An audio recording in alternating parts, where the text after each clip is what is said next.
Oh, good morning, everyone. Good morning. Yes, this is the Irish Sports Show and Podcast. I am your Irish Sportsman. And yes, you see my hat. Yes, I do work for East P Radio Madison as well as my show. And we got a lot to talk about, a lot of stuff we need to go over today. But I got to start off with one thing because I was just listening to this earlier, just a while ago, on Wielding Tausch with the subject of the day with Steve the Home of Truth. They were talking about the Alabama Crimson Tide. That 2 point conversion that they were talking, the 2 point conversion. They said two guys and two of the players with their hands up. We kind of both playing at quarterback position, even though they're not the actual position. But yes, I watched that game, and Evan Cohen and Homer and Jason and Jesse. Yes, I watched that game, and yes, I saw that play, and yes, I agreed. Both guys did have their hands up, and they both playing that position. But that play was really well executed by Tim DeBoer and his offense, making that call to go for two. And if they did not go for two, they would not have won the game, or at least won it by fewer points. But we won that game despite we won that game with that 2 point conversion after trailing most of the game and being down. So let's dive in into the sports world, everyone. With that said,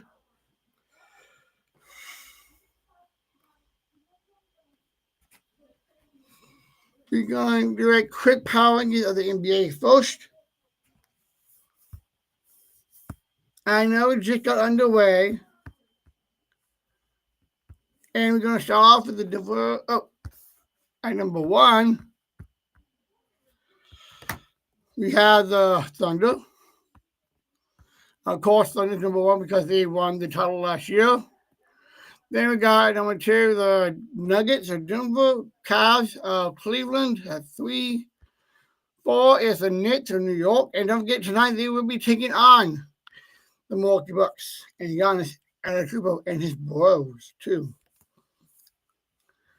We got at 5, we got the Timberwolves of Minnesota. At 5, got the Clippers of number 5. Is Minnesota. Yeah, that's the Timberwolves. Number 6, we got the Clippers of LA. The Rockets are at 7, up, down. We dropped 4 spots for that one. We got the Golden State Warriors at 8, up 11 spots. We got the Magic at 9. The Lakers are at 10, dropping 8 spots. We got the Detroit Pistons dropping 10 to 11. 12, we got the Atlanta Hawks at 12. They still stay as they are. We got the Dallas Mavericks at 13. We got the Bucks at 14. Milwaukee stay the same as last. We got the San Antonio Spurs at 15. That is actually interesting to know because they were up 17 slots to get that 15 slot. 16, we got the Grizzlies dropping 16 spots. 16 slots down. But the Indianapolis Pacers moved up 19. And they're looking good so far in the first week of the regular season. We got it 18 down 2 spots. We got the 76ers out of Philly. Up 24 spots. We got the Celtics of Boston at 19. The Raptors 20, 2 spots. Heat down 18 to 21. Trailblazers down 20 to 22. And don't forget, there's probably a while before we get anywhere near the trade deadline for this. So there will be trades coming here and there. And I will give you these updates live on my social media platforms, on my X account for that. as well as my Saddler Sports shorts as well. We have the Bulls at 23 of Chicago. The Pelicans of New Orleans, the Big Easy, up 26 to 24. We got the Suns at 25, Kings at 26, dropping 21 shots. The Charlotte Hornets are at solid 27. The Wizards are at 28. We got the Brooklyn Nets at 29. Then we got 30. At 30, we got the Jazz of Utah. And that's the power rankings for the first week, going into week 2 of the NBA. I know this is kind of weird for me to give y'all the NBA power rankings, even though we just got underway just a week so ago. So let me move my head around and let's dive into some baseball. And yes, we had the World Series last night. And yes, last night was game 3 of the World Series. Dodgers taking on the Toronto Blue Jays at home in LA. And yes, this game went over 6 hours. It was like 2 in the morning when that game ended here in the Badger State. It was like 1 or 2 in the morning on the East Coast, actually, and then like midnight, 1 midnight here in the Badger State. And of course, that game was on the West Coast, so we know that's more like closer to like 11, 12 at night there on the West Coast time. Anyway, Shohei Ohtani is definitely showing up. Yeah, let me pull up his stats for this. Let me see here.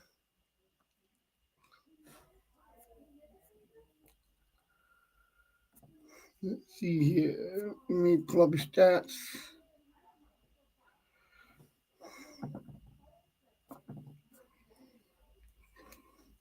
Anyway, before I get to their stats, yes, the LA Dodgers did win that game 6-5 with a go ahead home run to win it all by Freddie Freeman. And yes, Freddie Freeman is my guy. He was a Brave before he went to the Dodgers.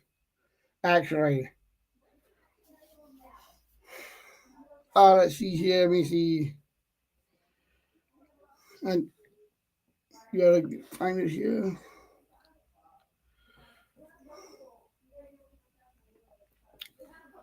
Here we go. I think I can get it this way.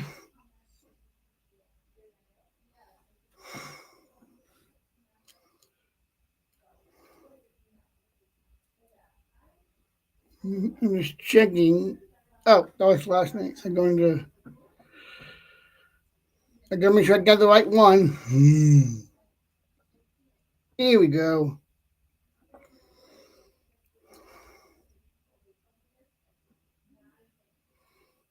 Okay.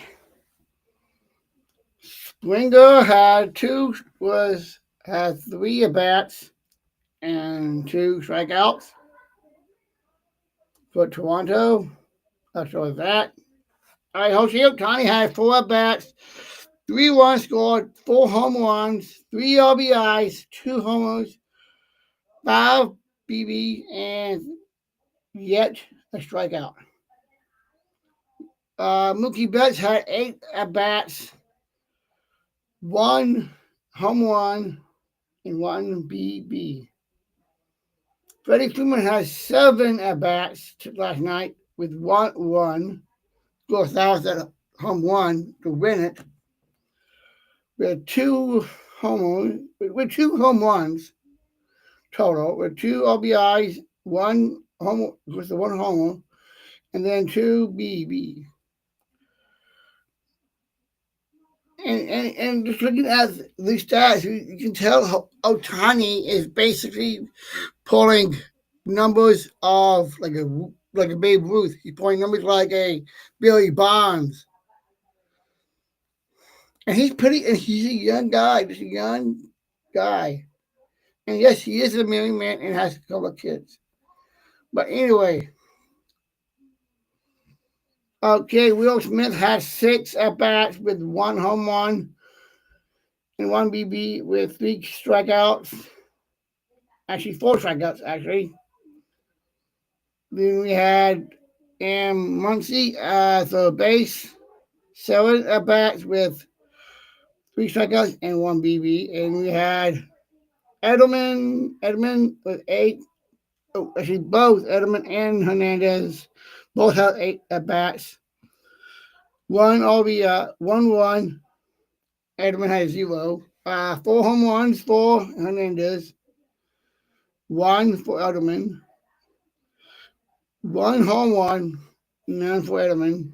And then 1 BB, and then 2 strikeouts and no strikeouts for Hernandez. And that's Hernandez T. Hernandez E has 5 at bats, 1 1, 2 home runs, and 3 strikeouts. And then M. Rogers, 2 at bats. And that's all you have with a .300 average. Page has 5 at bats, and that's all you had. And same with Ekali had 3 at bats and 1 home with a .571 average. Ohtani's average was 2.283. Betts' average was 250. Freeman was 231. And Will Smith was .293. So those first 4 had a high average last night in Game 3. And yes, in a little bit I will tell you about tonight. Of course, we do have tonight is Team 4 other World Series. And I'll be playing in LA. I will go back into that in a minute. Go there. We do have to go back into some more power rankings. Yes, I'm going to give you the power rankings in college football.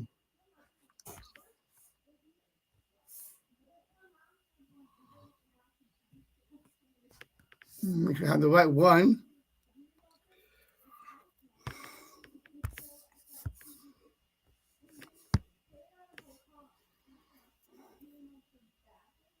Here we go. And this, of course, this is according to ESPN as well. Look at the top 25 in week 9. We got the Buckeyes of Ohio State at a solid number 1. So Indiana Hoosiers is at 2. And 3, the Aggies off A&M. Those three did not change at all.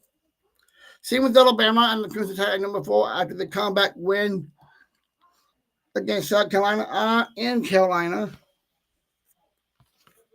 Georgia at solid 5 of the Bulldogs. Ole Miss has jumped 9 spots to the number 6 slot. For Ole Miss Rebels at number 6 of 9 with their great win. The Georgia Tech, I'm talking about Georgia Tech. I remember just a year ago or so when Georgia Tech, I believe, beat, I think it was like a Florida team or something. With a go ahead field goal, and I believe it was Sao Paulo or something like that. And yes, the Oregon Ducks dropped 6 spots at 8. Even though they got the win over the Badgers, they did drop because that game did not go as they wanted it to go, because they did win it, but not by much. It was basically a 2-score game, a 2-score win for them as well. The Hurricanes in Miami dropped 8 spots to number 9. BYU State at 10, along with Vanderbilt at 11. At 11. You got the Texas Tech Raiders dropping 11 spots down to number 12. We got the Fighting Irish of Notre Dame at 13, up 14 spots. We got the Cavaliers of Virginia up 16 to 14. Volunteers of Tennessee up to 15, moving up 18 spots. We got the Louisville Cardinals at 16. Cincinnati Bearcats at 17. And I do know for a fact both Travis and Gina Kelsey will be proud for that, happy for that. That's for sure. And yes, in a little bit, I will talk about the Monday night game as well. So that'll be coming up in just a little bit. I got the Missouri Tigers dropping 15 spots to the 18th spot. The Sooners of Oklahoma drops down to 13 spots, down to number 19 after losing to Ole Miss. I'll break that down a little more in just a little bit. And yes, Navy Midshipmen is ranked at number 20.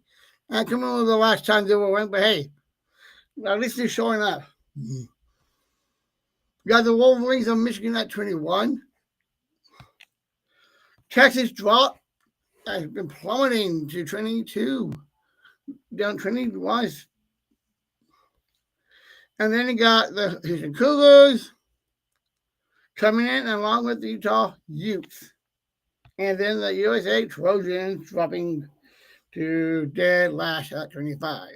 And that is your power rankings for college football. Let's keep going with these power rankings. Let's do the NBA power rankings. But I think I already did this one. No, I don't think I did. Anyway, let's dive right into that. And yes, I'm doing this. Yeah, I did the NBA actually.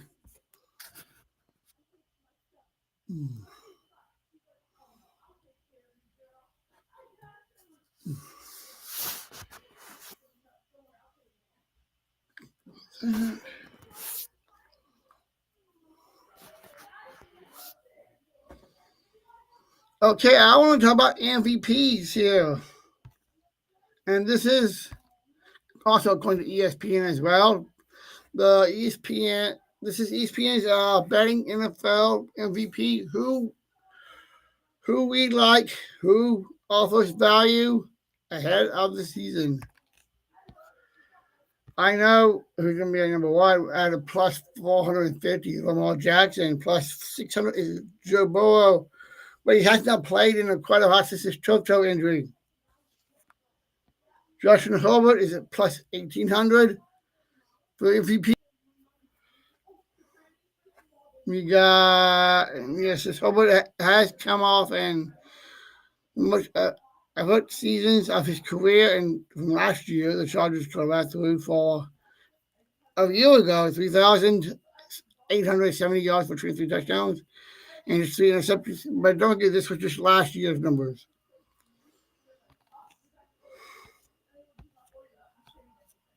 So, and then, all right, so those are the main ones that I wanted to give on that. Because those are just the MVP and the odds. MVP odds.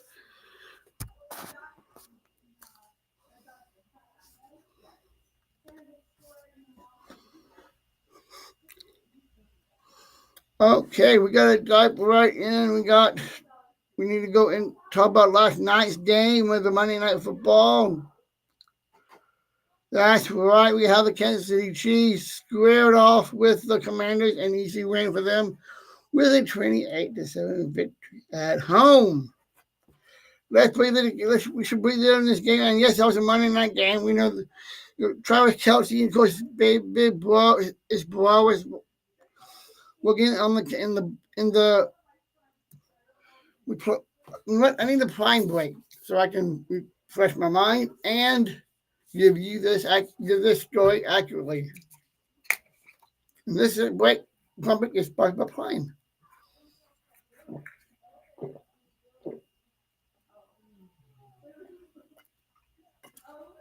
Yeah. That is good. Make sure you get your Prime, wherever Prime is sold. Okay,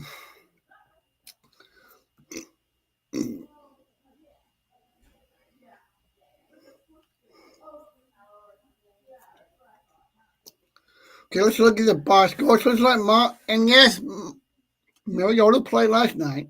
He was 21 for 30, 213 yards. His average was 7.1. One touchdown, 2 interceptions, and he was 2 for 13 with sacks. His QBR was 61.4, and his RTG was 73.3. Mariota himself had 8 carries for 26 yards with a 3.5 average. In rushing, got Jacob Crosby with 9 carries for 25 yards with a 2.8 average. We had Jeremy Nichols, actually, with 1 carry for 4 yards with a 0.4 average. Chris Rodriguez Jr. had 1 with 1 carry for 2 yards, 0.2. 2.200. Of course, Samuel only had the 1 carry and a single yard for 1.0. I really want them to get Washington really needs to get up if they want to get a better. If they want to have a winning record, they're only 3-5. They're under 2 games under 500.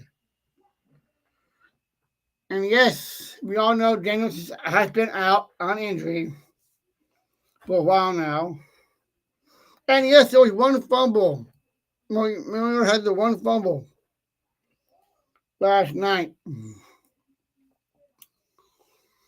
Okay, yeah, 1 interception. There were 2 interceptions, and one of those for a single yard by Bobby Wagner and Marshawn Lattimore. I hope you have if you have Marshawn Lattimore last night in your fantasy league. I do. I hope that did not break your spirit last night with that interception, because I know when you got an interception, I think you lose points on that.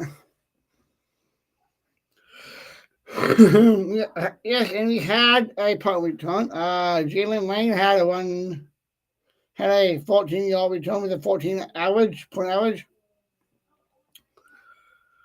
Okay, looks like we had nothing for field goals. Or I don't see anything for field goals, but they were 1 for 1 with extra points. This is why they lost last night, 7 with only 1 score. They could not get anything going. And again, here, they had 3 punts, 142 yards, 47.3 average. And only 1 of those was in the 20. And 59 yards was the longest. So, yeah, that's another reason why they struggled. All right, let's bring down the Chiefs.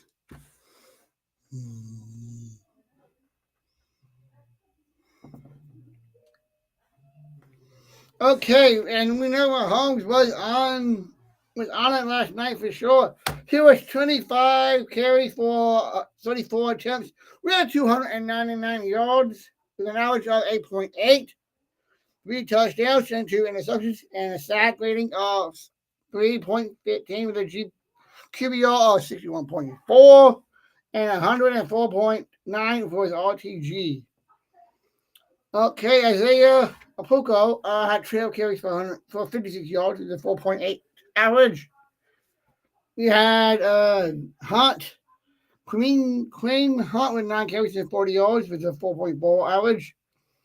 Mahomes himself had 4 carries with 30 yards and 7.5 average. Rasheel Rice, yeah, he's back in at 2 carries for 12 with a 6.0 average. And I see Bronson Smith had 3 carries for only 8 yards with a 2.7 rush, 2.7 average in rushing. Okay, let's talk about the big guy, Travis Kelsey, also known as the fiance of Taylor Swift. He had 6 receiving yards for 99 yards with a 60.5 average with a single touchdown. Rice had the 1 touchdown. It was 9 for 93 yards. 9 receiving with 93 yards. Xavier Worthy had 5 for 53 yards and a 10.6 average with a 27 long. Juju Smith Schuster, 2 carries for 29 yards with a 14.5 average. Team Hunt, one receiving, 2 yards, not much there. Hollywood Brown did not have a thing going. And Rice and Bradshaw and Smith were the only ones that had the fumbles. Okay, the only one I can see here on the defense is that Connor, 27, had 10 DOT with 5 solo. Yeah, he had 10 total, 10 of those. Anyway, let's go into the interceptions, of course. There were 2 of those. One of those was for 10 yards. Okay, kick returns. He had 2 kick returns, 46 yards, and 23.0 for the average. And yet, Hudson Buckner was 4 for 4 extra points, and he did not have any field goals as well. And then punting, Matt Arcee, I think has hit 1 for 56 yards with a 56.0 average. That's your breakdown of last night's game. Okay, let's back up a little bit. Let's go over the past week's games. I'm going to give you your winners and losses. We had Bills easily beat the Panthers 40-9. Texans beat the Niners 26-15. Yes, I hope you saw my post yesterday about Purdy. Tomorrow there will be a practice, and the head coach will make a call on him in this coming week's game after practice in his press conference. The Eagles got that one 38-20. Browns are not doing so well. And I always thought that the Browns will be going might have to go for an additional quarterback or trade a quarterback. But we'll see about that. But I'm sure like right now, I'm thinking about like next year when they get closer to the champion period and the draft. That's what I'm looking at for that. The Buccaneers take out the Saints easily by 23. Yes, the Saints are effing bleeping sucking. The Saints basically need a miracle and a quarterback that actually can play. Let me look at the numbers here. Yes, they 1 for 7 in the for the record. First off, I'm gonna look at the games. Losing to the Saints, losing to the Niners, losing to the Seahawks, losing to the Bills, losing to beating the Giants, and then losing to the Patriots, Bears, and the last night with the Buccaneers. Yeah, and they have yet to have, and they got left just the Rams, the Panthers, the Falcons, the Dolphins, the Buccaneers, the Panthers again, the Jets, the Titans, and the Falcons for the remainder of their schedule. And I don't think they will win any of maybe 1 or 2, maybe. But that just depends on how bad the team is. But I know I can definitely say that they will definitely lose to the Bears. Okay, anyway, let's go back to that. Let me go into. I just want to look at the Saints numbers here because we know Wagner Spencer Rattler had one interception along with Taylor Stockton. 13 for 21, 136, 6.5 average, 4.3 average and 120 yards for 17 for 30. They used two quarterbacks and they get no more than a field goal. Alvin Kamara has 6 carries for 21 yards. And yes, he did not get the touchdown. I think Kamara, I gotta check out Kamara's contract and see how many years he has left. Because I think if they keep playing like this for the Saints, I won't be shocked if he will be out of there or going to buy out of his contract and go somewhere else next season. I know he's been a Saint for pretty much his career, but I can see him leaving. I can definitely see Alvin Kamara leaving the Saints if they cannot stop losing. We all know Kamara wants to win, and I don't know why he's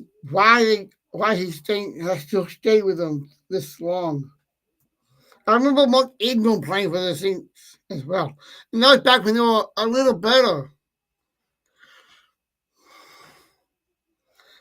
Anyway, we got that one. The Colts and the Titans.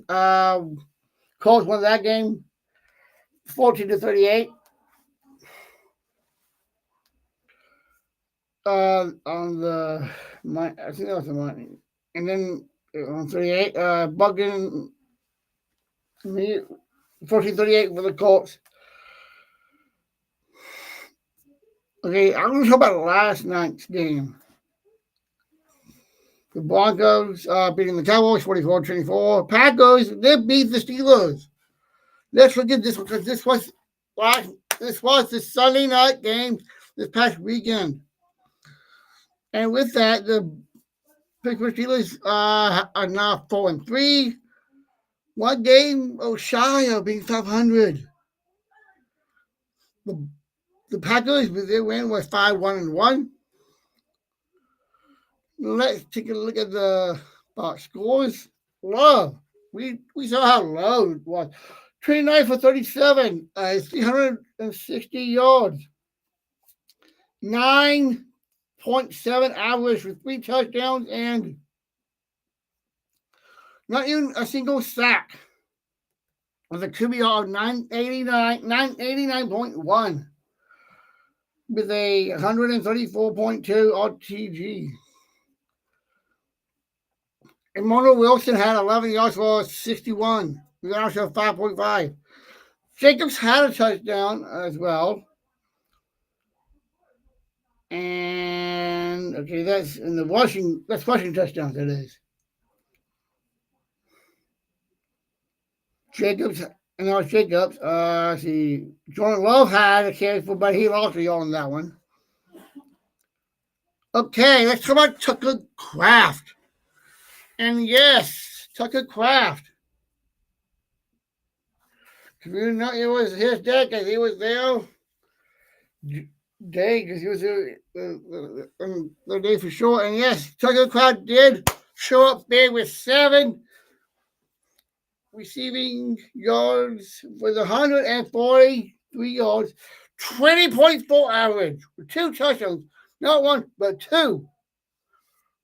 I can remember the last time he had a double touchdown game himself. Romeo Dobbs, 3 for 44 yards with a 14.7. He did not get a touchdown, but he did get his targets. He got his targets for sure in that game. Let's see here.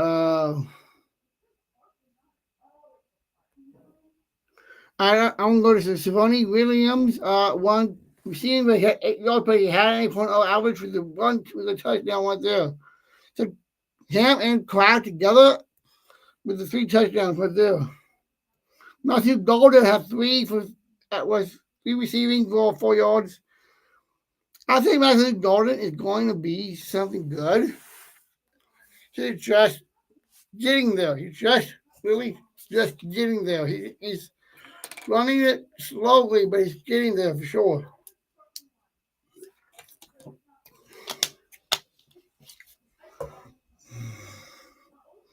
I believe Matthew Garnett is going to be something great as the years go by.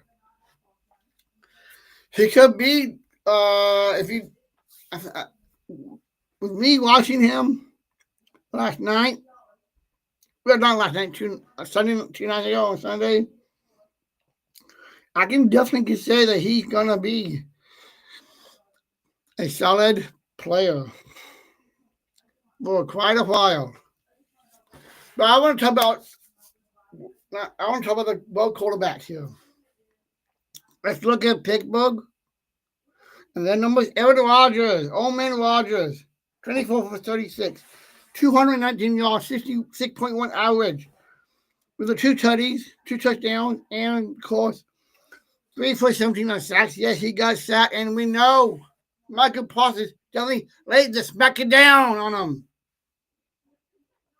And he had a 38.8 QBR and 100.1.5 RTG.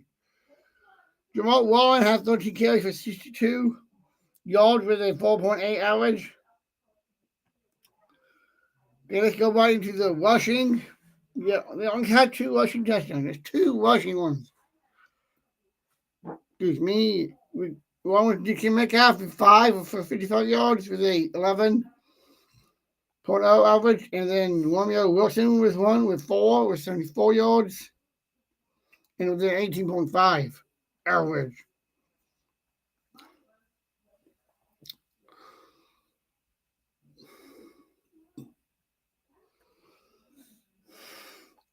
Okay, they only had the 1 fumble for loss. Okay, defense was pretty solid. Yes, they have made so much easy here. And yes, punting, they're on the 1 punt in the 20, and that was 100 for those, 494 yards with a 48.5 average in punting. But their kicking was good for Pittsburgh. 4 for 4 field goals, 100%. 56 for longest, 1 for 1 for his extra points. And yes, I know. You want me to compare that to the Packers? When I look at the Packers kicking for field goals and whatnot, we were 2 for. Brandon McManus was 2 for 4. Yes, he missed a couple, 1 or 2 field goals that was costly, but did not made a significant dent in the victory. It was a 50%. And he was 3 for 3 for extra points.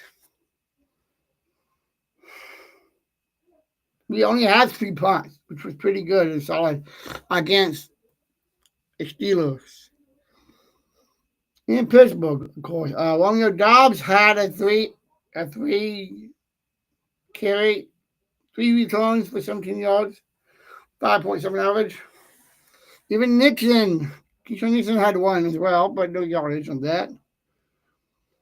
But I do want to talk about McManus because I know he has that injury. He had that injury, and that's one of the reasons why Ray McManus was on Sunday night. Because I was listening to that yesterday on yesterday's episode of KBN, Kyle Busch and Norman. If you want to hear that back, make sure you go to the ESPN Madison, the ESPN Wisconsin app, and we're listening to KBN on demand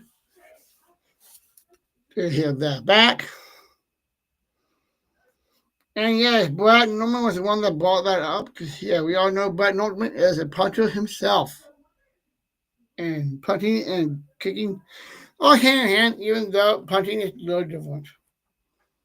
But yes, he knows that stuff because Brad Norman knows that because he was the holder When he back in his playing days, he was a holder for those kicks up the uprights. So he knows how to do that, and that's one thing I always like to know. Whenever there's a field goal, or even if it's an extra point, when the ball is snapped from the long snapper to the holder, if the ball is either wet or cold, or a combination of it, or even any slip up of the hole could mess up that kick, because you got to make a firm catch on that ball, put it right down within a second, faster than a simple second before the kick is up. And yes, I would have Brad Nortman, and we'll talk about punting here on the Alex Sports Show podcast. Eventually, I got to check with him on that because I know he's the father of 3. He's a father now. He and his wife Lexi had a baby boy not so long ago, and they are fostering 2 other boys as well. But anyway, let's go back in here. The Cowboys, like I said, the Cowboys are doing okay, but I don't know why they're talking about Dak Prescott, about him having an MVP year. Because let's look at the record. Let's look at the record, shall we? Let's look at the Cowboys record and go from there. 3-4-1. Yeah, under 500. Even if that the one tie game was either a win and or a loss, it would have been either under 500 or 500. But this is one of the things I really want to talk about, and that's the Broncos of Denver and Bo Nix. And yeah, they beat the Titans, yes. They lost to the Colts, lost to the Chargers, beat the Bengals and the Eagles. Yes, they beat the Eagles. You heard that right. They beat the Jets by 2. And then they beat the Giants easily. And then, of course, yesterday, this past weekend's game as well. I think Bo Nix is getting close. Bo Nix should be in the talks of MVP, at least in the conversation for it as well. Jalen Hurts, of course, he won it last year. Well, he won it last year in the Super Bowl MVP, that is. Jalen Hurts is in the conversation on that as well. You want me to pull on my odds on that?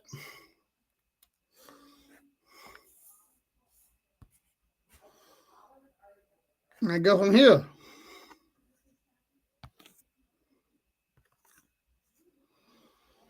Look, Lamar Jackson is on here for an MVP, but he hasn't played much lately since his injury. And you can tell by looking at the record too, because Lamar hasn't played a game in quite a while yet. And then Joe Burrow, same thing, plus 600. Joe Burrow has been out of the tough toe as well. But Herbert's doing okay.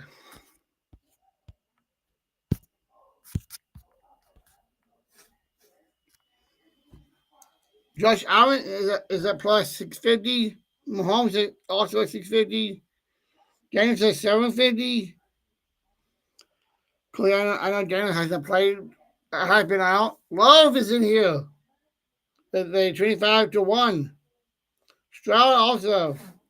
Caleb Williams, Purdy as well. And Purdy, we can find out about Purdy soon on that. A lot of these are either at 25-1 and 50-1 and 40-1. And that includes Michael Penix and Barkley.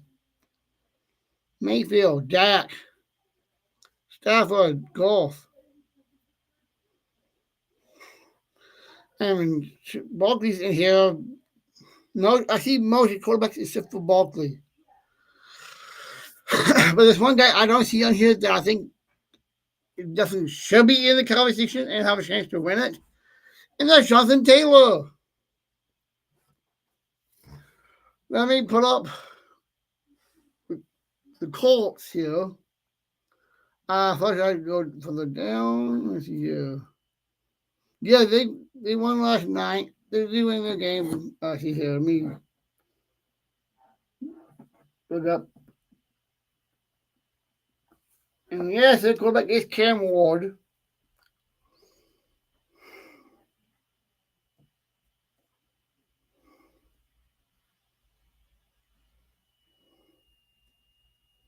Guys, looking at, let's see. Here we go. Jonathan Taylor is a former Badger. He has the legs. He has the speed. And if you don't believe me, believe Pat McAfee. I know he was talking about him just yesterday about him.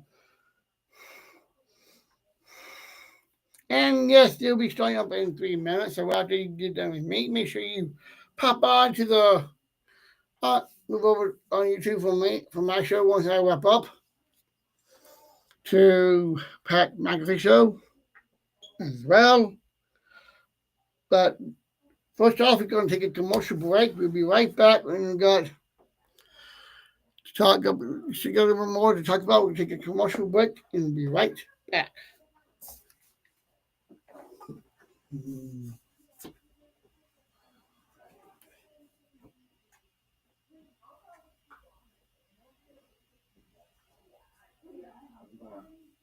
All right.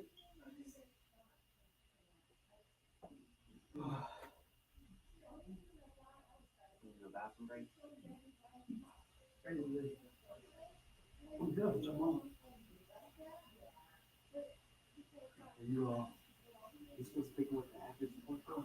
Right now. What was the other name? Global. I do that. I always try to figure it out. I'm sure there's nothing. I wonder.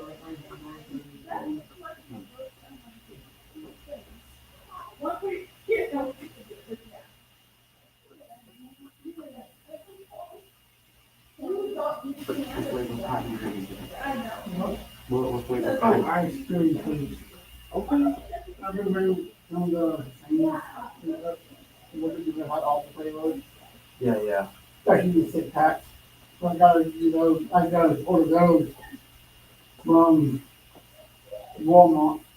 And then doing the money world. Yeah. Do they do any like holiday specials? Like holiday Coming up. flavors? Okay. Oh. Are you guys ready? I got people waiting. Ready to go? Ready to go.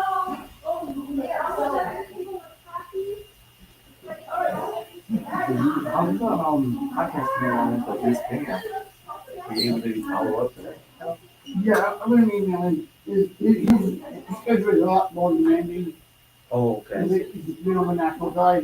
Yes, it's kind of hard to find time. Well, you can find the time, you just make sure, when you give it a, send them an email and then call that.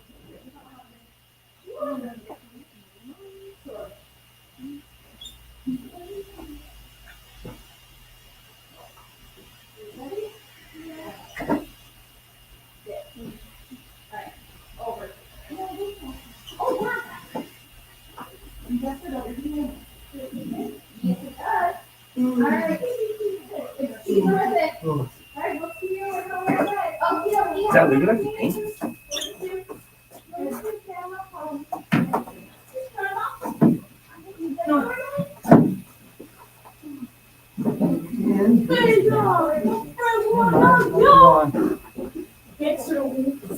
Hey, Trevor, Yeah, how's the walking going? good, All right, make sure you're being careful still, right? yeah. Middle of the road? Keep aware. Yeah. Just want to make sure you're staying safe. All right. What'd you say? Okay, now let's make sure we're. It was polite. Yeah. Sure.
Okay, we are now back.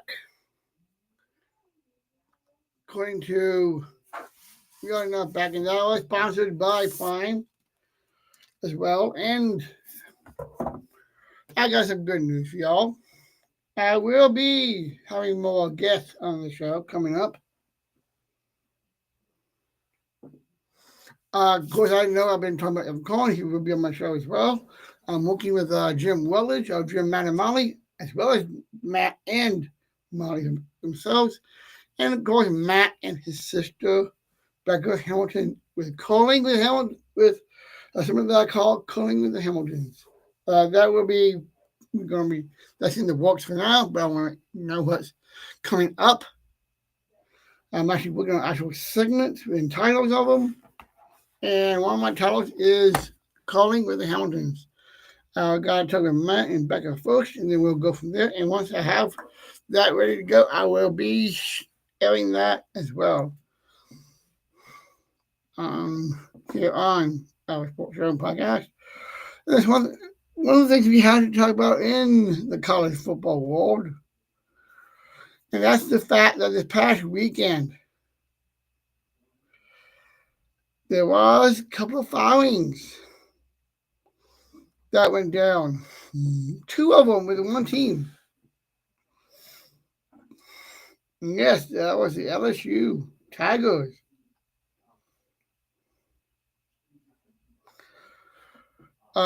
First, it started off by when the LSU Tigers had fired Brian Kelly. And then just the other day, they were fired the offensive coordinator, Joe Sloan, as well. So let's talk about Sloan, and then we'll go back into, well, actually, let me start with that one. Let me put out this out what the right.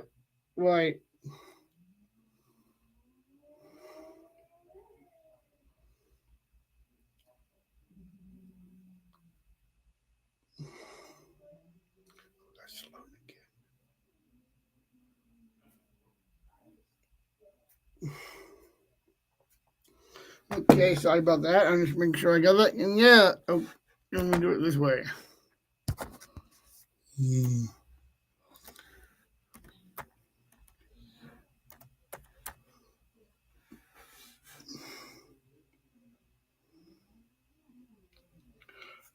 Brian.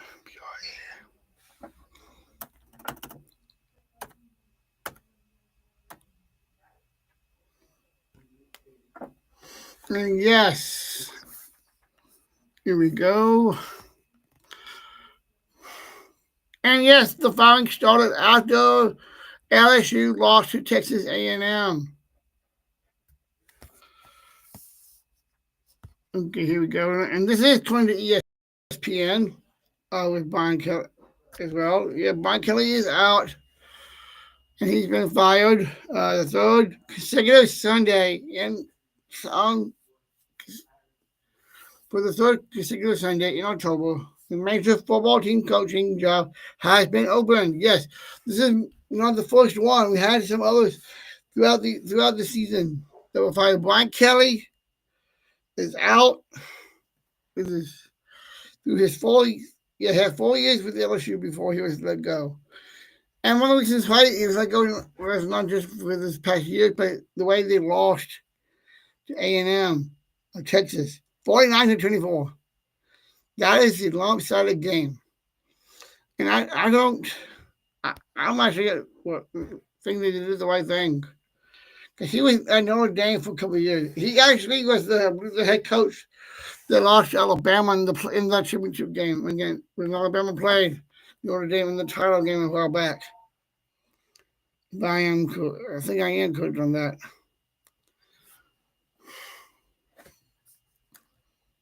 Let me see what else I can get with more of my sources. According to CBS Sports, LSU, there will be a buyout. There will be the Brian Kelly was fired despite enormous buyout. Yes, they buy him out. They fired him and buying him out. Kelly is 64 years old. The facility around. Mhm. And of course, when a coach is fired, they have the transfer portal does open up for a 15-day portal. So players can meet, come and go now. It has not even been 2 or 3 days yet. And players can start doing that now with the firing of Brian Kelly with the transfer portal.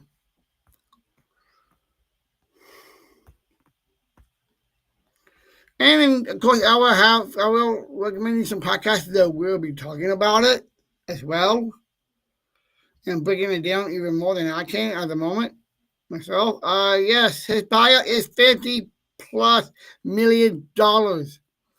Will be the second most ever paid to a college coach. Yes, this is going to be definitely going to hit them in the bank and the mouth as well to buy Kelly out. And like I said, they even fired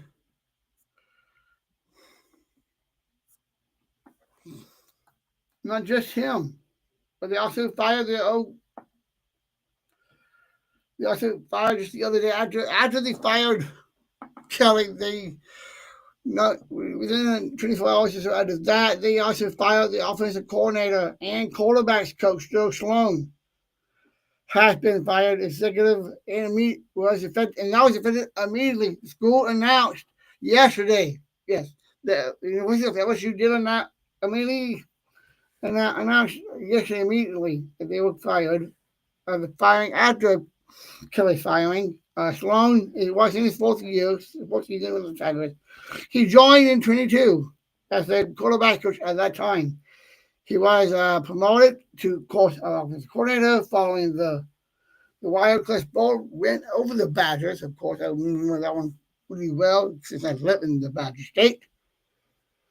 And then, of course,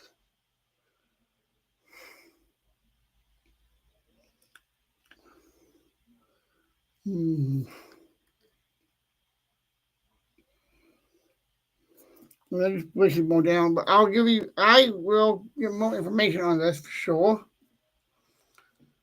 I gotta do some more investigating on this and reporting on the firing of both Sloan and the buyout of Kelly as well as the offensive coordinator. So yes, let's likely do a small clean out of a kind of like a winter before spring cleaning. So this is kind of like a fall cleanup for the Tigers of LSU.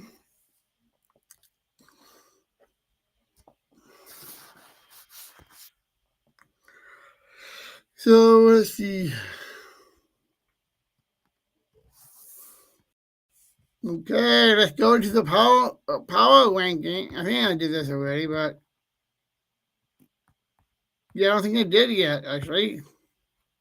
Yeah, let's do the power rankings of the NFL. We start at number 1 with the Indianapolis Colts with the victory, 30-14 victory over the Tennessee Titans.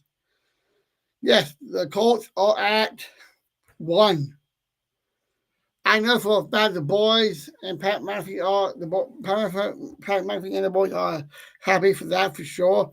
Yes, Daniel Jones has been doing great, better than he was back when he was with the Giants. He's finally showing up and showing his true colors.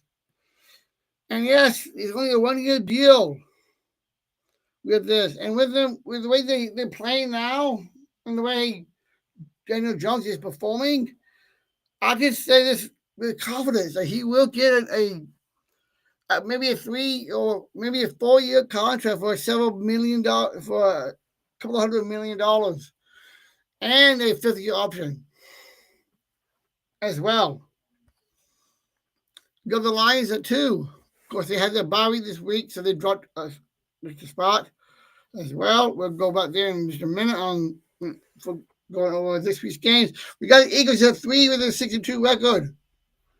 After the big win on the Giants as well.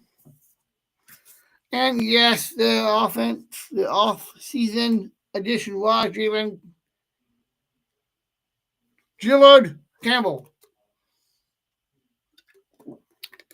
of Alabama.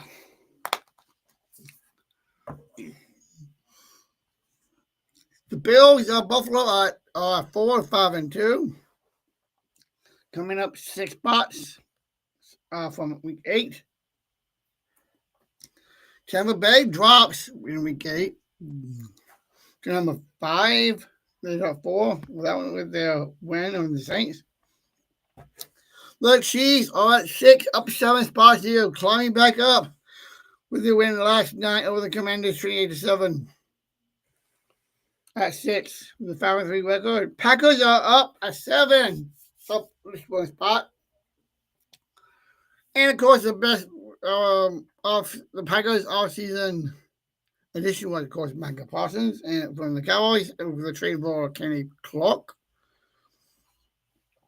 to the Cowboys. Packers record, of course, is 5-1.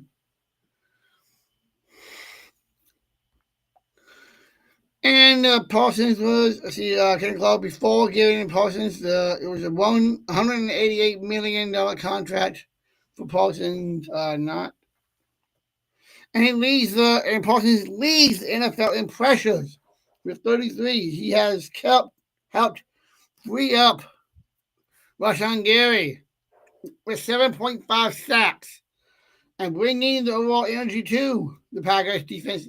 And yes, he is definitely doing that.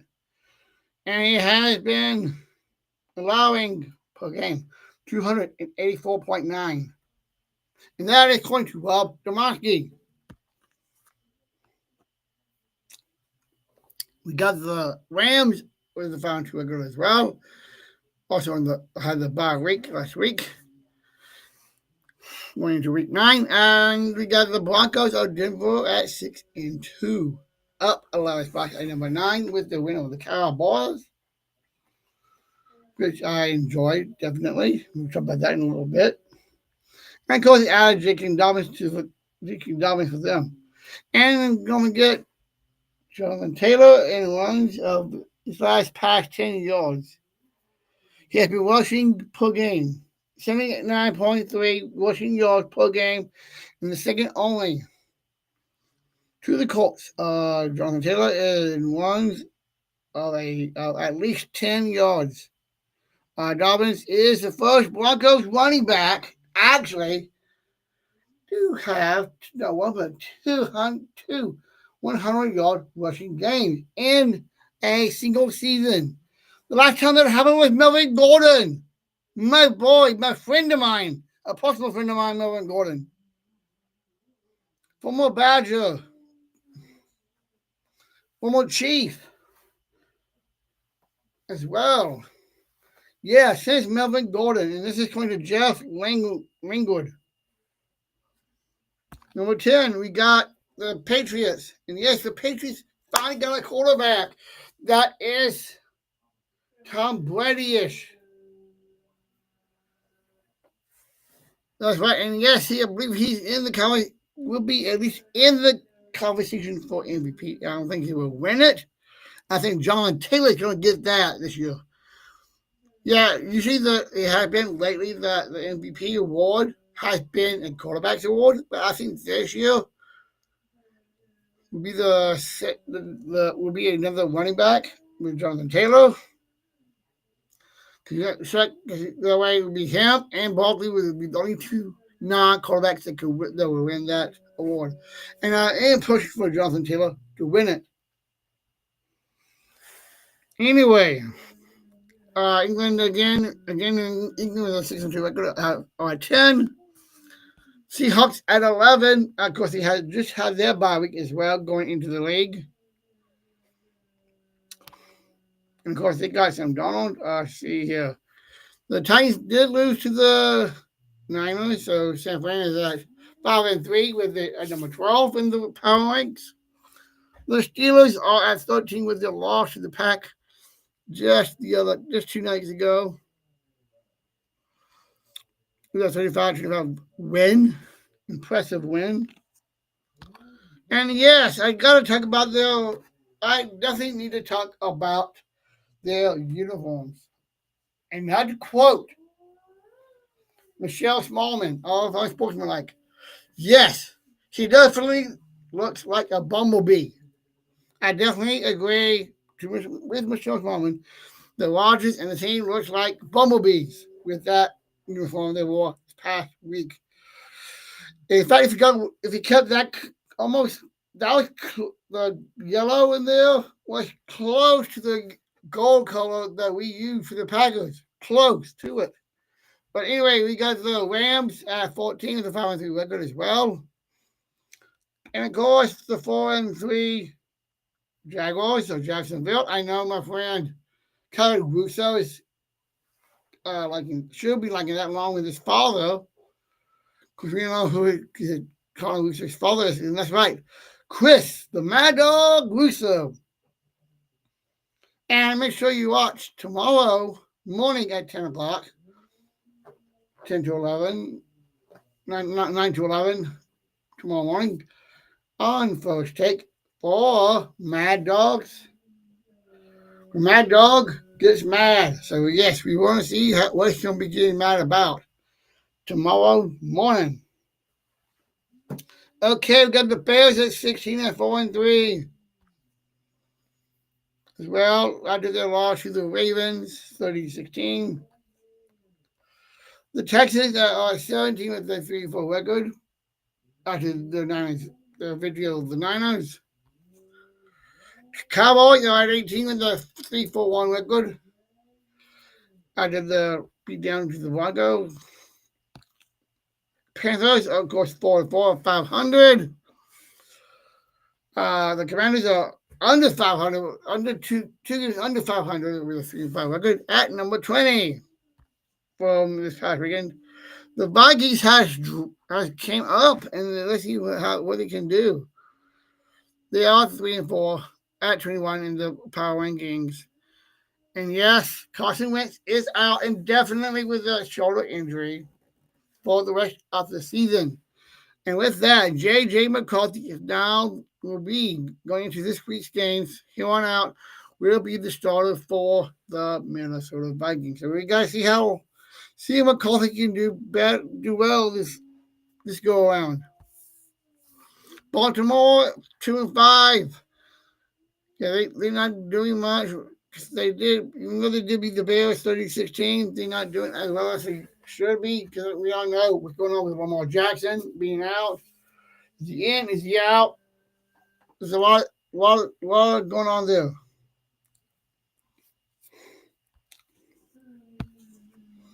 Got Cincinnati also on 2,500 with a 3-5 record as well. And of course, same thing here. There's Joe Burrow being out with a short toe. Losing to the Jets. That's right, they lost to the Jets. So that means every team, that means the Jets finally got a win. Which means all 32 teams finally have wins in the win column. But I believe the Jets will lose enough games and not win as many games to the point that they will have that number 1 overall pick in the NFL draft next year. The Cardinals are staying at 24 with a 2-5 record with 4 games. With 3 games under 500. Dolphins, same thing. With the 4 games under 500 at 25 for the Dolphins. And I think Tua's not playing as well as he used to. But yes, they did beat the Falcons. But I do think Michael McDonald will be fired. He has not done well this year. He only had a couple of good years when he came in. But Tua, I think he's going to be out of here. I'll talk more about that in just a minute. The Falcons are at 1 game under 500 at 26. After, of course, the loss to the Fins. Browns are again 2-6 to the Patriots as well. And of course, they are dealing with head quarterback situation. Of course, right now their quarterback is Joe Flacco, but it's not the Joe Flacco that played for the Ravens. Because back then, Flacco was in his prime. He's in his 40s now, just like Rodgers. And yes, with Jackson Dart joining the Giants, they 2-6 record under 4 games under 500.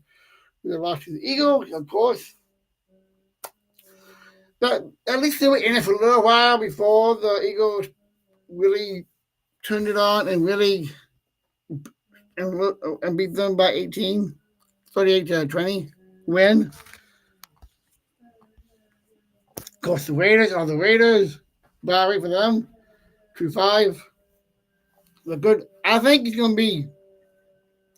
Well, first, 30. You got the Saints at 1-7, and the Jets also at 1-7 and 31. So this is what I see. Jets 1, Saints 2, Raiders 3. Those are my top 3 teams that will have in order 1, 2, 3, the first 3 picks in the next year's NFL draft for sure. I'll guarantee you, I'm locking it and putting it and loading it right now. For the first 3 picks in the NFL draft will be Tennessee Titans, New York Jets, and the Saints in order from 1 to 3.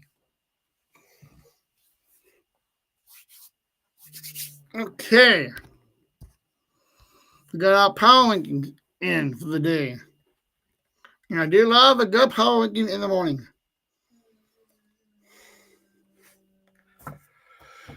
Yeah, I do a lot of talking and I got hard to keep myself hydrated.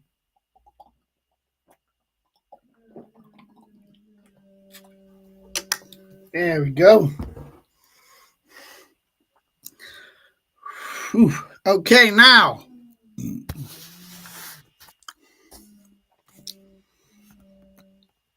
Let's go into college football. Back to the college football.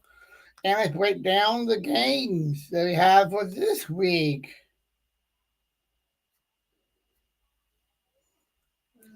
So if you don't have the new ESPN app, make sure you download that ESPN app and make sure you sign up with a good TV provider and make sure either pay for the sporting, the training, the 200, the 300 one, $299.99, or the I believe it's $24.99. Whichever plan that works for you. Okay, let's go into the college football. We got games coming up this weekend, starting Friday night, of course.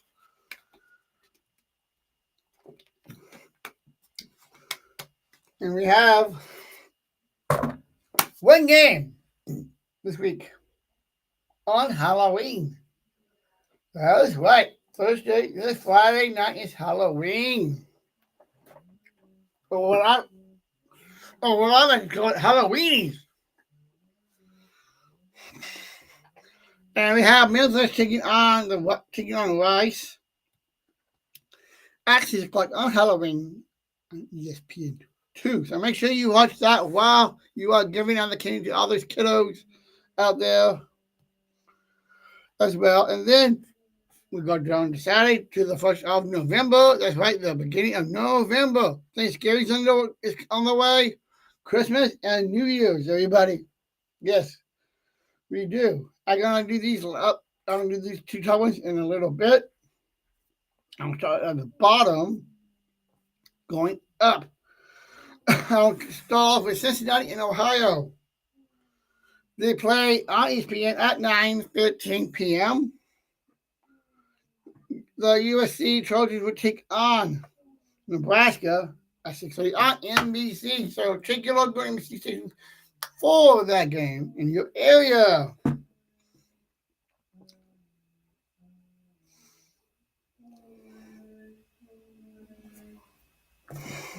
We have Illinois taking, yeah. Here we go. We have Cincinnati taking on Utah. 9:15. We have the USC Nebraska 6:30 on NBC. Yeah, this is a good one. I gotta go check this one out. Make sure you do this one as well. Oklahoma at Rocky Top, Tennessee. 6:30 on ABC. Both teams are coming into this game with a 6-2 record as well. And Tennessee is favored by 3.5 points according to ESPN Bet. And yes, you have to be 21 years old to gamble, and you must gamble. And if you want to gamble, you got to be 21 years old. And terms and conditions do apply. I need my water. Make sure you always hydrate.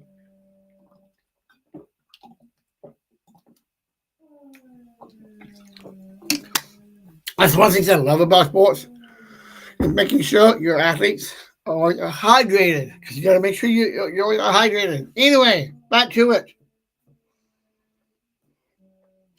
Okay, Georgia Tech will take on North Carolina State on ESPN2 at 6:30 as well.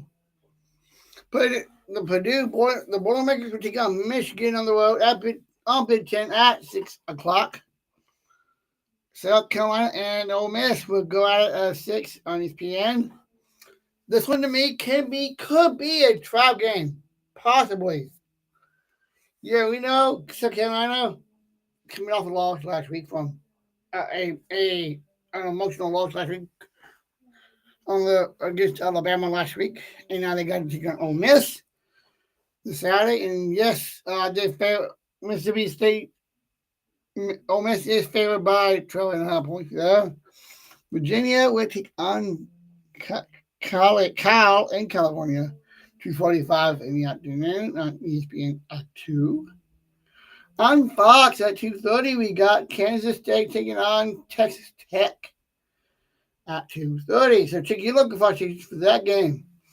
Notre Dame will take on Boston College on ESPN at 2:30. Okay, Georgia taking on Florida at the Swamp at 2:30 on ABC. Florida's coming into that game with a 3-4 record, and Georgia's coming in at 6-1. Florida needs 3 wins just to get eligible for a bowl game. And let's see how many games, including this game we have. See, 1, 2, 3, 4. There are 5 games to win 3. And I think I don't think they will win against. I don't think they will win this Saturday, but more likely next week. And I see at least 2 wins here that I see. Of course, that would be short of a bowl game eligible, but I hope they get it. They can pull up make some havoc in the rankings and everything, and put an upset. That anyway, Indiana will take on Maryland in Maryland. CBS on 2:30 as well. So you check your local listings of CBS for that game. On the CW network, we got Louisville taking on Virginia Tech. And yes, Virginia Tech has yet to get eligible for a bowl game. And let's look at how many games. Let's see what they have left, what teams they need to win, and how many they have left to be eligible for a bowl game. Of course, this one right here with Louisville, and after that, they only have 3 games left. So if they don't win today, they need to win out against Florida State, Miami, and Virginia as well, just to be eligible for a bowl game. But if they don't win out, they'll be done. They will not get a bowl. And yes, you had to win 6 games just to be eligible for a bowl game. Anyway, all right, Houston would take on West Virginia at home on FS1 at 11 a.m. Yes, those are the 11 a.m. games. We got SMU taking on Miami. And yes, SMU is just a game away from eligibility. And they got, after this, they got Boston College and Louisville and then California. So they will definitely get eligible for a bowl game with with the remaining schedule as well from SMU. And now the games that I really want to talk about. Yes, Alabama is on the bye week this week. The next week they're taking on LSU at home. But for now, let's talk about the Penn State Ohio State game. I know in Ohio State at the Shoe. Penn State will be at the Shoe taking on Ohio State on Fox at 11 a.m. I'm definitely going to be watching this game and as well as the game above that, also at 11 a.m. Vanderbilt in Austin, Texas. Taking on the Longhorns. And yes, my girlfriend is going to this game. Yes, my girlfriend had a family member that has season tickets to Longhorns and to the Longhorns and the Aggies as well. But anyway, that game is on CBS at 11 o'clock. And can Texas pull the upset? Texas is only favored by 1.5 over Vanderbilt. Okay, I know they both are already eligible for bowl, but Vanderbilt has only the one loss to Bama, so they still have a chance to be one of those one-loss teams that gets into the playoff.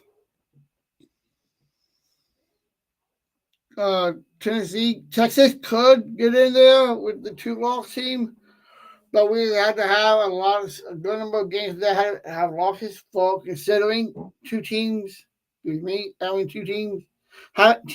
two loss to come into the playoff as well for the 12 teams. We are not there yet for those. Like Alabama is one of those teams. I will go into next week's games. I want to talk about a little bit about Alabama LSU. Alabama will take on LSU next Saturday night. I will do this again. But fourth thing, Alabama will take on LSU next Saturday night at 6:30 in the evening. In Alabama. And yes, Alabama is one of those teams that has the one loss, with the one loss being the first game of the season against Florida State. But LSU, they only have 3 losses. And just like a year ago when Alabama had 3 losses and did not get in, that's where LSU is at right now. So let's look at what LSU has left. Besides taking on Bama next week, they have to take on Arkansas. They got to that. Of course, the one on that, it is one, West Virginia, but then got to that, they had to take on Oklahoma and Oklahoma. So, yes, they don't have any easy games to win. Maybe Arkansas, maybe, but that's about it. I won't be shocked if LSU loses out and somehow West Kentucky can get something going, but I doubt they will. For tribe games, because we all know about tribe games in the college football league season. And yes, we got NBA games going on tonight. We have. I'm going to skip 2 of these, and then I will come back to those. We got the Sixers taking on the Wizards in Washington with a 6 o'clock tip. We got the Heat taking on the Hornets with a 6:30 tip. The Thunder taking on the Kings with the Thunder is still undefeated. Undefeated season. That's a 7:08 game. We got 2 games that will be on NBC and Peacock tonight. The late one is at 10 o'clock. Clippers against the Warriors. And then what I'm going to watch and check out, the Milwaukee Bucks will be hosting the New York Knicks.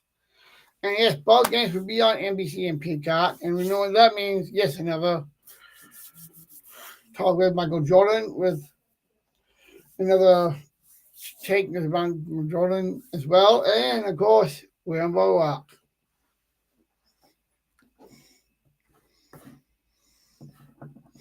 And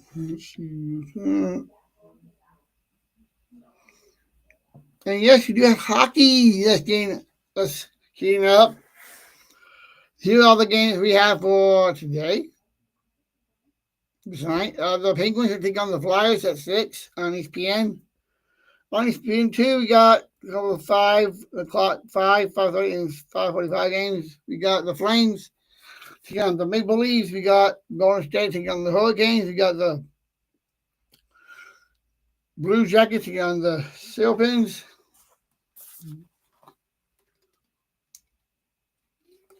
And all the games are on ESPN Plus. As well as the Dutch taking on the Penguins, also on ESPN Plus. Bruins and the Islanders, Lightning and the Panthers, Jets and the Wild, Red Wings and the Blues. Those are all on ESPN Plus. On ESPN, though, we got the Cowboys taking on the Stars at 7:20. And the Reds and the Wild game at 7 and 7:15 went there. 7:45, we got the Blackhawks taking on the Senators on Plus. P Plus. Whew, got to take a breath there. Okay, we got the Devils taking on the Avalanche at 8 and plus, ESPN Plus again. Mammoth taking on the Oilers at 8:30. We got the Cranks taking on the Rangers at 9. That's the Kinks. We got the Crank and the Canadians, and that's at 9:30. And then the Shark and the Kings will run that out at 10 p.m. on ESPN. Yes, all teams are playing tonight.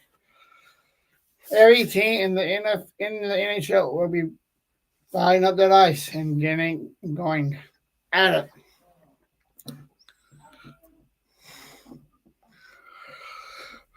Okay, I'll go back to baseball again. Tonight we have, of course, the Dodgers taking on the Blue Jays in LA, 7 p.m. on Fox. Toronto is plus 170, LA is minus 200 for the ESPN bet. And then after that, there'll be a game.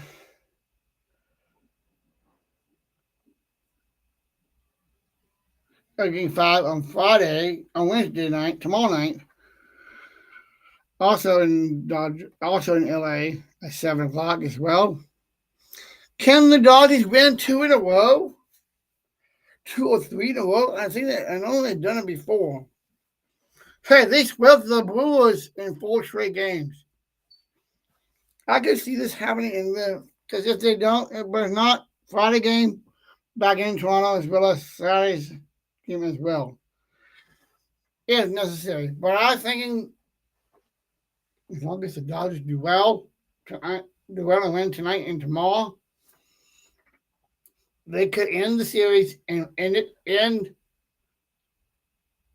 at Dodger Stadium in LA. Just like they did that with the Milwaukee Brewers. Because we all knew back when the Brewers were still in it that if they could not get out of LA, they were not going to win the series. And that was the case. They won 4 straight against them, sweeping the Brewers. So yes, I think it's going to be a 4-1 series. 4 games to 1, Dodgers.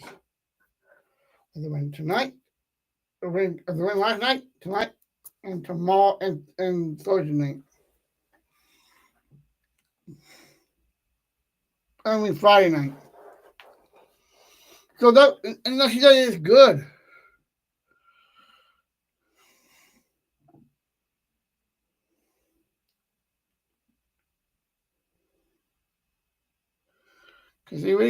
Because the Dodgers up 2 games they need, if they can win.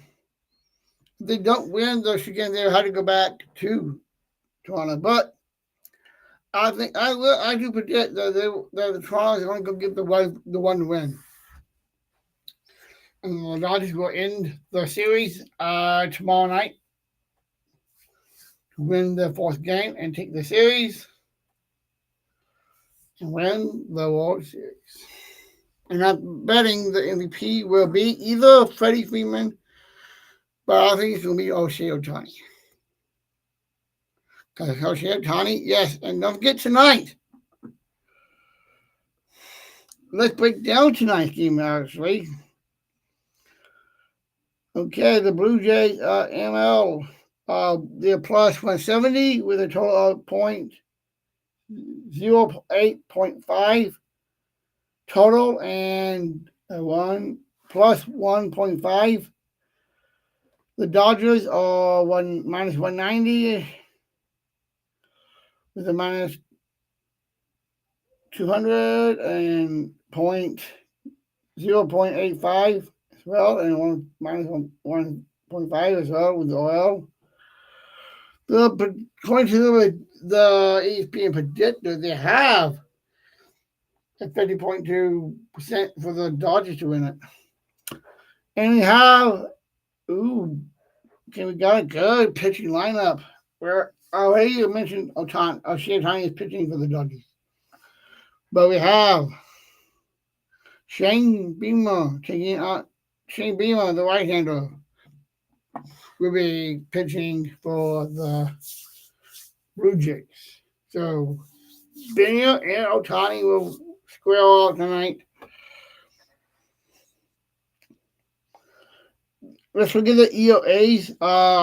Bieber he has a 4.38. Ohtani has a 2.25. Bieber has 1.54.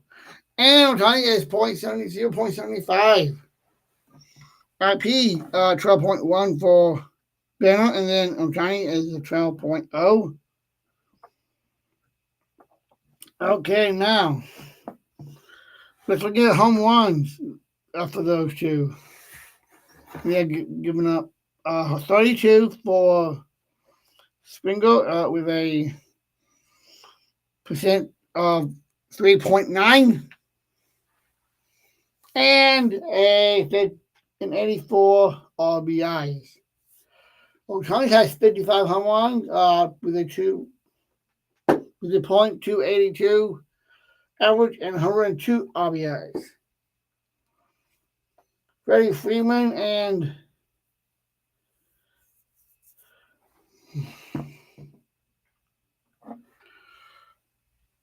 Freddie Freeman has a 2.95 average with a OBP of a .3067 and a slugging percentage of a .502, which is pretty good. For Biscuit, for Bo, he has a slugging percentage of 4.83. LBP with a .357 and an average of .311.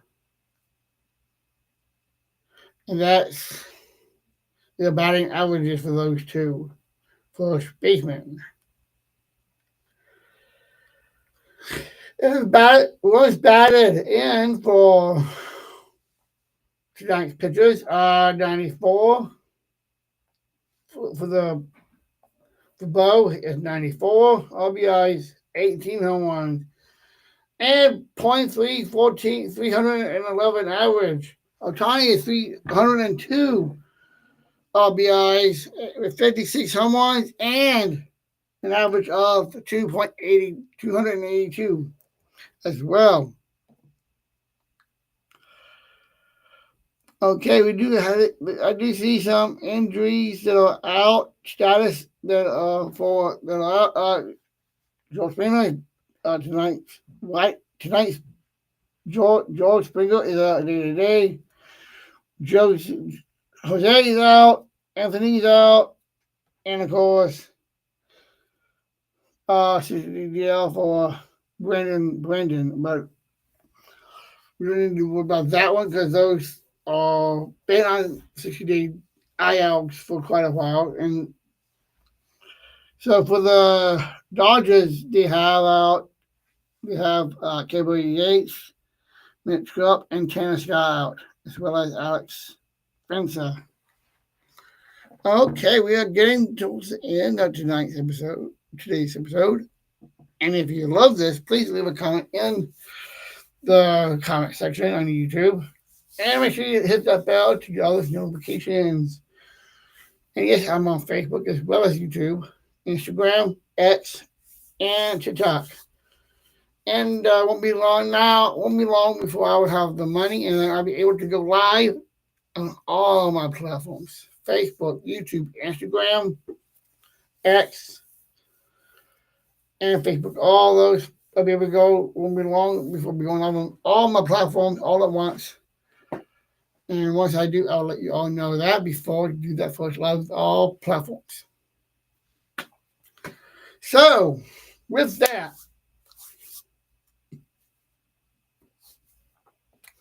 we are within a couple of minutes of the hour. So, I'd like to say, in closing for today, enjoy Thursday night's game. Enjoy your weekend. Enjoy football, a great football weekend, a great baseball and hockey and tonight. And hey, we've got a lot of sports going on. You see me on several sports shows later on tonight, as well as the rest of this week as well. Until then, I'll see you next time.